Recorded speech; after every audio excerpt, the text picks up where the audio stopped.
masters of speed. This is Formula One.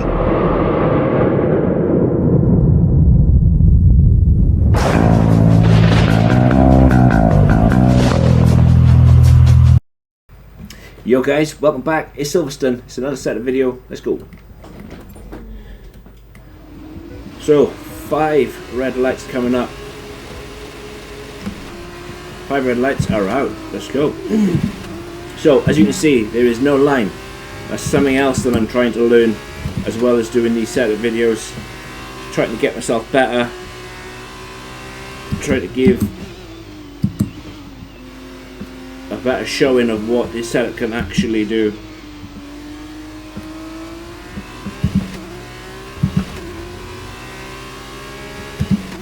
Learning on the job, and that's one thing I absolutely love, is just being thrown in the deep end and seeing if you can sink or swim. Because yeah, in this world of F1 and how quick, like tenths of a second mean the world. Hundredths of a second means the difference between qualifying and P1 and not.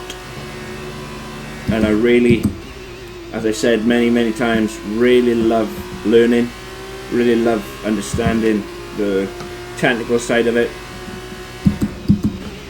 You know, what each part on the car does, etc. And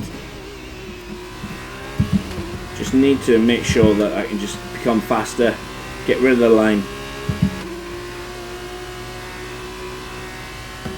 and just try to be competitive. And all this takes time.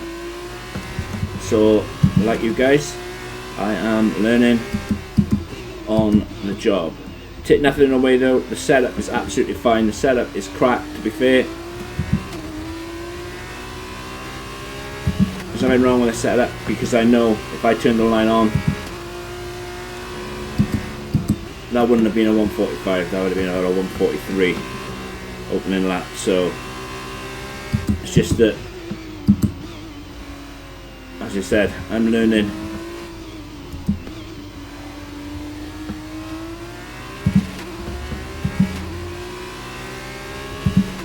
And trying my best at the same time.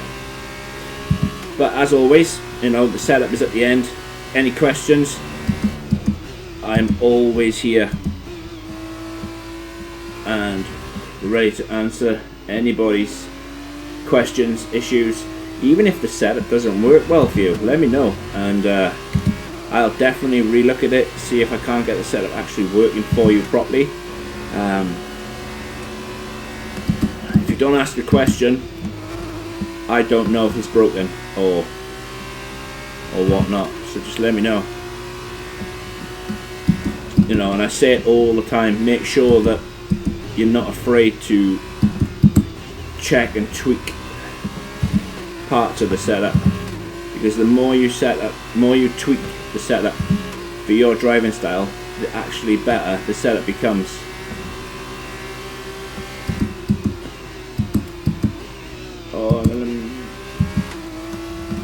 Wrong wide. That's okay.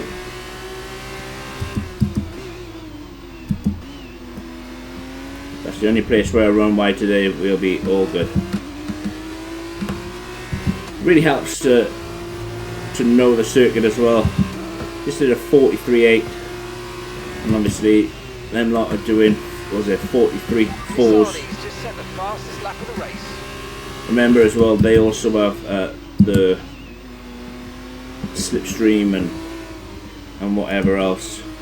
Being out in front, we don't get that luxury, but it's not about fastest laps, it's about being consistent, and as I said, because we're learning, that's what it's about, just learning and not getting killed.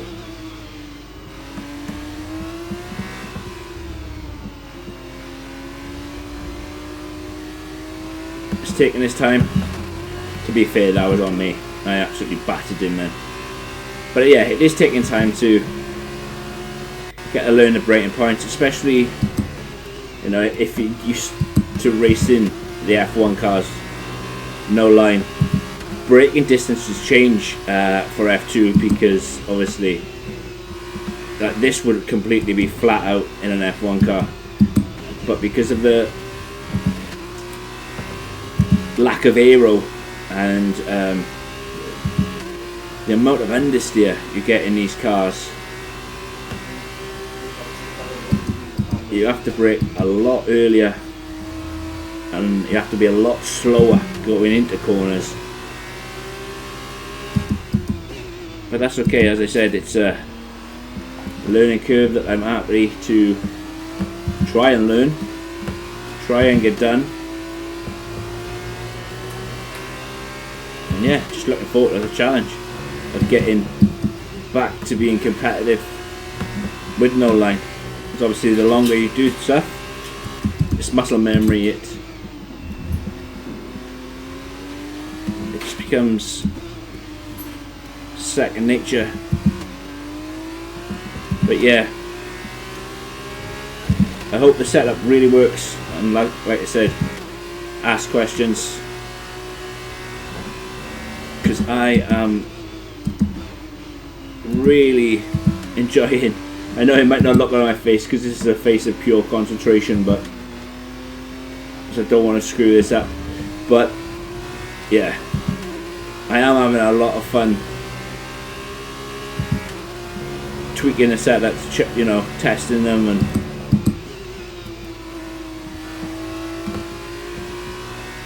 just trying getting used to and learning a different skill. I mean, you see the esports guys doing no line, and that's another level of concentration, man. But we're holding our own. As I said, I know for a fact that if I was to put the line back on, which kind of defeats the object, because you should never go back, always go forward, this setup would easily do, I reckon, another 1.5, another 2 seconds, and I really mean that. The setup is absolutely sorted. Okay, you just started the final lap of the race. Final lap.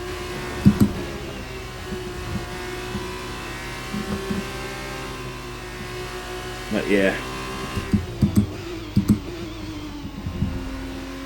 also got to remember as well as to not be so heavy on the slow pedal, because the harder and the heavier you are on the brake, obviously the more minimum speed you kill out of the car. When you kill all the minimum speed out of the car, that's where you lose tenths and tenths of time. And I know it's easier said than done, because I think the line, sometimes people get so comfortable with assist on, and what they don't realise is they're just making you slower, because you're waiting on a line to tell you when to brake, what line to actually follow through a corner, when I don't mind saying that, when really you could just be Try to stay with them. They might make a mistake and we can still regain the position. yeah, when you could just be faster. Obviously I made a mistake through Max and Beckett's, but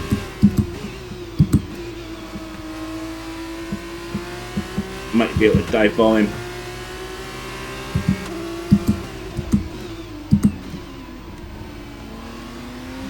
Squeeze him out. But the setup is next. Do all that good stuff. Hit the like button, hit the subscribe button. Catch you in the next one. Take care. A great win then for the Carlin team today. And I have to wonder, Davide Valsecchi, just what set them apart from the competition here. The difference was in the strategy. Credit to the driver for sure, but races like this really drive home how much. As we can see, it's time for the podium, and I can see the Carlin team underneath our commentary box going crazy as their driver walks out. It was a great win, and it means a great deal to this team.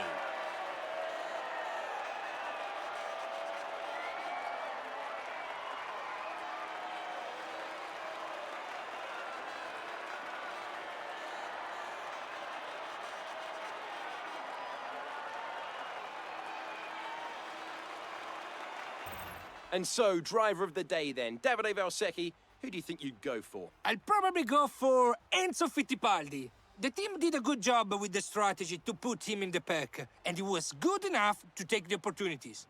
There will be plenty more twists and turns to come this season. I hope you'll join us at the next race when Formula 2. Hello there. So, here we go. Silverstone. Obviously, it's home circuit. It's a really good circuit, really goated circuit.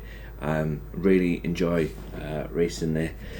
But this is what I've gone with. It's a really stiff setup, quite high on the tyre temps, on the tyre PSI. So yeah, it's going to be one of those. So on the wings, I've gone with 36-28. That's probably a little bit too high, but the thing is, you want stability, especially through Marcus and Beckett's. Understeer again is not the best. You could go as low as 34. 34-28 would be absolutely fine, but for the purposes of this video and this setup, to be as stable as possible, 36-28 is absolutely fine. But as I said, you could go lower if you wanted to, and that's where you guys need to tweak the setup to make it your own. On the transmission then, I've gone with 60-40. You can go with 20-80, 80-20, no problems at all. But again, for this setup, I've gone with 60 on, 40 off. Suspension geometry, I've gone with fully right, minus 170 on the rear camber. I've gone with 0.01 on the front toe out, and I've gone with no toe in, so I've kept it as 0.10. Seems to works absolutely fine. You could get away with running right, left, no problems at all. It's just personal preference. And as I said, this seems to really work for this setup really well. On the suspension then, as you can see, I've gone with a very firm front suspension, very firm rear suspension as well, as you've got some tricky sections and you need to try and minimize as much as much understeer out of the car as possible, and obviously that means slowing down a lot more sooner before turns, etc. So I've gone with 41 front, 35 rear. On the anti-roll bars then, again stiff ones, because you need to traverse Maggots and Beckett's, obviously carrying as much minimum speed in as possible but without the understeer.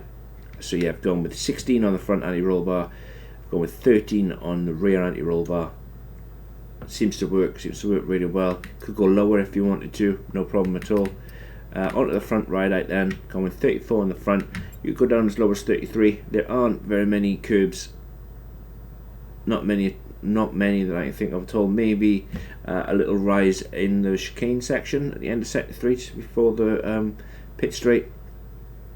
But yeah, 34-38 works really well for this setup. Again, it's your setup. Do what you will, change it, make it your own. Onto the brakes then, again I've gone with 56%. Seems to work well. You can go as low as you want to. Wouldn't recommend going any higher than 56%. If you do struggle with locking the rears, obviously take it up 1 or 2, but I wouldn't take it any higher than that. Onto the tyres then, gone with quite high PSI as I said at the start, simply because when you get onto the long straights, tyres cool down. When they're not being worked through the corners, they do start to lose temperature and lose grip, etc. But yeah, this has been Silverstone. I really hope it helps. I'm trying obviously no line, so if you watch the 5 laps before, like I said, I am learning, and it is what it is. But this is the setup. The setup will work absolutely fine, because I know for a fact if I turned the line on, I could probably go a second to 1.5 seconds quicker than, or I could probably go a lot quicker than that, to be honest, with the line on. But yeah, it is what it is. Do all that good stuff. Hit the like button, hit the subscribe button, and I'll catch you for the next one. Take care, guys.